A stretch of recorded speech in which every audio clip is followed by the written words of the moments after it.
A new sort of iron curtain has descended across Europe. A fence costing millions of euros. Its purpose is to keep people out. People seeking refuge in the EU. People like Majed Abbas, his wife Bisu and their children, Kurds from northern Syria. They've been living in Bulgaria for almost a year now. They escaped war and violence and landed in abject poverty. Things what we had, with children could not sleep at night, having some cold, we could not warm them. We got through too many things. What those people have been getting, they are easily go to the Germany because they have money.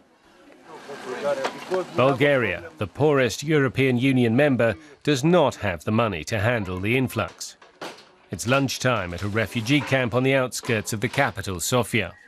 According to EU guidelines, warm meals are to be provided to all refugees within the EU. But Bulgaria simply doesn't have the resources, even if conditions are improving. A year ago, we didn't have hot meals. Now we have hot meals, and the difference is tremendous. This old school is being thoroughly renovated. Soon it'll have a kitchen of its own, some small consolation for the refugees here. I have these kids 3 years didn't see the school. They did 3 years no school. Majed Abbas hopes to come to Germany or somewhere else in Western Europe, like most of his fellow refugees, but he can only do so illegally. Volunteer program coordinator Denica Sacheva has to explain that this is the only way refugees have been able to make it to the West. They say that there are approximately 200 people now in this camp. There used to be over 800, and now everybody wants to go. Everybody wants to go. They want to be free to travel. EU legislation states that all refugees must remain in the first EU country they enter. But that places the greatest burden on the countries along the EU's land borders. So Bulgaria has little motivation to stop refugees from heading west illegally. But it's highly motivated to stem the inward flow of refugees, as here in Elchovo, near the borders to Greece and Turkey.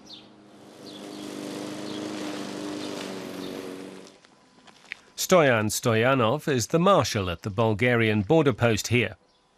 His patrolmen intercept most of the refugees sneaking across from Turkey. The most active time is usually just after dawn. Under cover of darkness, they move to the border and cross at dawn. But of course, this is not a good strategy. Our cameras can see everything during the day and night. The EU provided millions of euros to help Bulgaria secure its border. Much of it went for this high-tech fortification. Stoyanov's cameras keep a close watch on every metre of the border with the non-EU member, Turkey. One way to deal with the crisis. In July, Bulgaria completed the primary component of its barrier and border surveillance system, a fence topped with razor wire. It took 9 months to put up the 30-kilometre-long, 3-metre-high fence.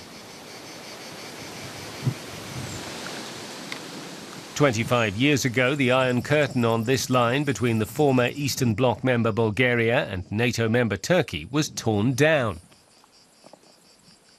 This has nothing to do with the Iron Curtain, only a facility of 30 kilometers on the border between Bulgaria and Turkey. A very effective facility. Now it's virtually impossible for anyone to make it through this section of the border. In this rugged terrain, refugees used to be able to hide. At both ends of the fence, Bulgarian border patrolmen stand ready to stop anyone trying to go around the fence. All routes across the border are sealed. Trailer trucks are also searched for people trying to sneak across the border.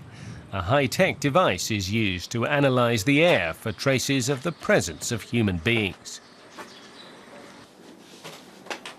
The traffickers take upwards of 1,000 euros for each person they smuggle across the border to Bulgaria. The fence is likely to drive the prices up. To get to the west costs twice as much if they don't get caught here. Majed Abbas feels like he's caught in limbo. He's not allowed to travel on to his relatives in Western Europe, and he's not welcome in Bulgaria. They tell us, go from here. They say to us, go from here. And they make too many trouble for us just to give us out from Bulgaria. The Western EU members are now rethinking the policy of sending illegal refugees back to Bulgaria. Some, even a few who've already been sent back here, may possibly soon be legally heading west.